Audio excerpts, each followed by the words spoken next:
It's a feel-good Friday afternoon, and so it's appropriate to have book club with myself and my good friend Di Campbell. Hi, Di. Welcome Kia ora. back. It is good to be here. I'm so excited to talk books. I know, you've always got piles of them all over your desk. I do. So let's dive into one or two of them. Well, I've got two today, and I love both of them.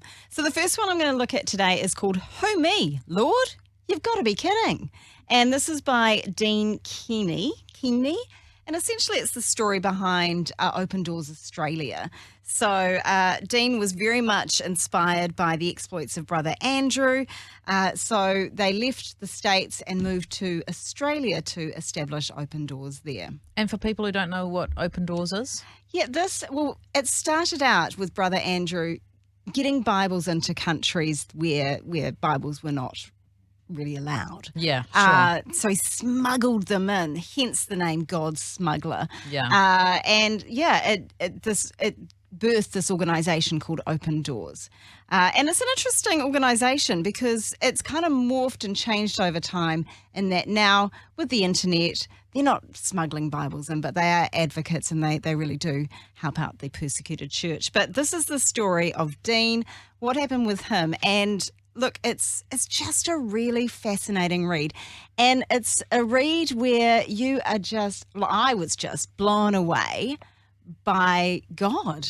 I mean, the miraculous things that occurred during some of these trips into different parts of the world. I mean, being an Australian based organisation, they mainly went into Asian countries. But yeah, it was certainly a story of faith. It was a story of miracles. It was a story of trust. You have to trust God so much when you're entering into countries with potentially hundreds of Bibles. Wow. And getting through the borders. It's incredible. There was one event, and I actually won't go into it too much because I really want you to read the book, but they essentially got, I think it was 1 million Bibles into a certain country. There is a huge backstory behind that. Yeah. But this is what the believers said when they received these Bibles. And it makes you go, oh my word, do I treat the Bible in this way? This one says, "Dear friends, praise the Lord. I want to tell you how I feel after I received this Bible. I think the Heavenly Father really loves me. Now I'm like a thirsty and starving man who has water and food." And I'll read one of the other ones. That's beautiful. And like Isn't you say, I'm just standing here and looking across in the corner. Yeah. There's a Bible right there that I access all the time. I have a Bible right by my bed. I mean, we take it for granted. We do take it's living water, isn't it? It's living water, and the message in it is just life-changing. This came through after I received the Bible. We always read it very carefully. My whole family came to the Lord after I obtained the Bible. It is more desirable than gold or silver, for it's the most treasured thing in my life. Oh, that's so beautiful. I know, it is. It's an incredible story. Look, Dean, it wasn't without struggle that these things happened. And so it wasn't like, one thing next, to the next, and just everything is highs and lows, of course. Yes, 100%. But it really did remind me about how God opens doors. Open doors. Yeah. Yeah. How encouraging. Oh, super encouraging. It's a really good book. So that's by Dean Kiwi, if people want to check that out. I have another book, and honestly, when I got this book, I didn't really know what I was getting myself into. I just thought it sounded really like a beautiful premise. It's called Theo of Golden by Alan Levy. It is it's a fiction book. It's the story of a guy named Theo who goes to a town named Golden in the United States. He's an older man, late 80s, and he goes there and he realises, I'm going to stay here. This is a nice community. And he goes to a cafe where there are like portraits all over the wall, and he gets it into his head.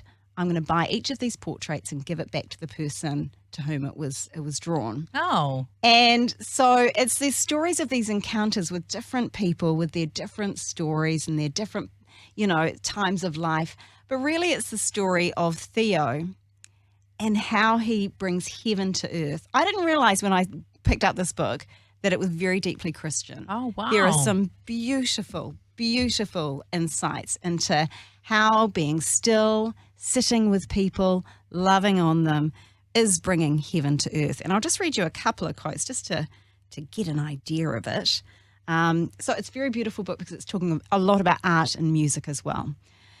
So this one says, God gave us faces so we can see each other better. This one, do good, bestow kindness, strive for beauty, seek and find the river that leads to life everlasting, and draw from the fountain that never runs dry. I mean, Very poetic. Very poetic. This is a beautifully written book.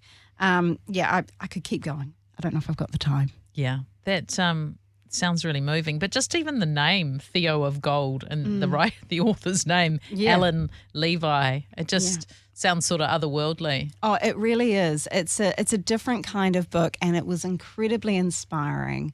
It reminded me of what we're asked to do, to love God and to love others. And certainly Theo did that. So, a remarkable story. Thoroughly recommend it. But also really highlights the power of storytelling, right? Yeah. Like, sure, these stories based on real life can be really incredible, but, like God actually gave us the gift of storytelling to step into and sort of go into like another realm when we read a book. Yeah. And yet it can have life-changing experiences by the power of a story. That's beautiful. Yeah. I honestly can't speak highly enough of it.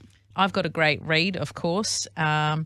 This is written by a Kiwi author by the name of Kelsey Waghorn, called Surviving White Island.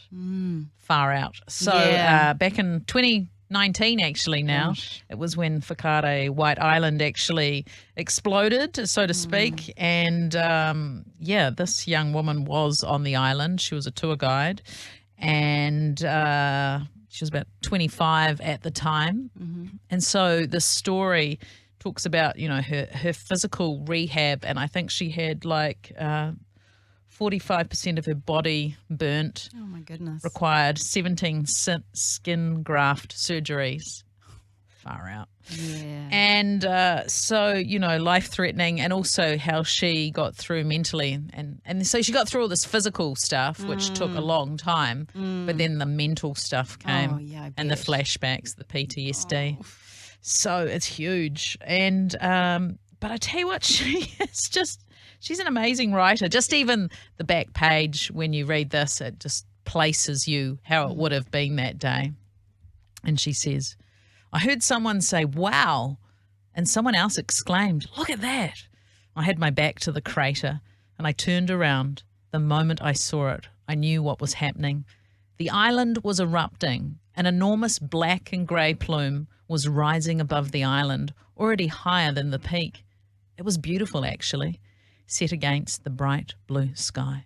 The day that changed everything. So, but what is amazing about this young woman, she goes through this harrowing experience. She's really brave.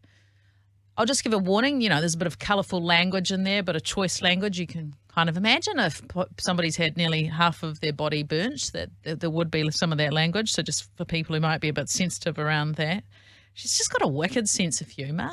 Like, she's really funny, and you're just reading the book and you're championing her on, you just like, go, you good thing. Like, you've been through this absolutely traumatic thing. And because she's got a bit of a fiery personality, and I can relate to that, that strength actually really helped her to get through. And I tell you what, but her family are amazing, just the way her family are there supporting her. And this book has just been released very recently. We were fortunate to get it here, and I just think it's phenomenal. She's a really good writer because, you can go through something like that, but you can't necessarily articulate it. So she's written this book. It's got some photos which are a bit gruesome, some of them, but she's an absolute wahine toa. And I highly recommend it, Surviving White Island by Kelsey Waghorn. It's really, really good. And I think sometimes, the victims, or I don't know if that's the word you use, but the survivors of those tragedies can sometimes, you forget, you can just forget how momentous, how life-changing that situation was for people. Just Yeah. a real reminder Yeah, I that mean, actually this stuff is ongoing. and having to learn to walk again. Oh, and just, yeah. Just feed yourself. Just the things you learned when you were like 18 months old or something. Yeah. And now you're having to do them as an adult. So she's profound. Now, I've got another book, which just a little quick review of this one. And this one is actually a giveaway. It is beautiful. That's what I'm going to say. First off, looking at it, it's one of those books you just want to touch. Yes. It just looks gorgeous. It is gorgeous. So it's called Aotearoa in Bloom by Rachel Clare and Tryphena Cracknell. And it's the history, culture, and practical uses of New Zealand flowers. And so the book takes us on a botanical hikoi throughout the country's flowers, where they grow, where they bloom, and the roles that they play in our ecosystems. And they look into, and also the importance in Te Ao Māori. They look into well-known species like the kowhai, the pahurakawa, but they also look into lesser-known flowers like forget-me-nots and many orchid species. Okay.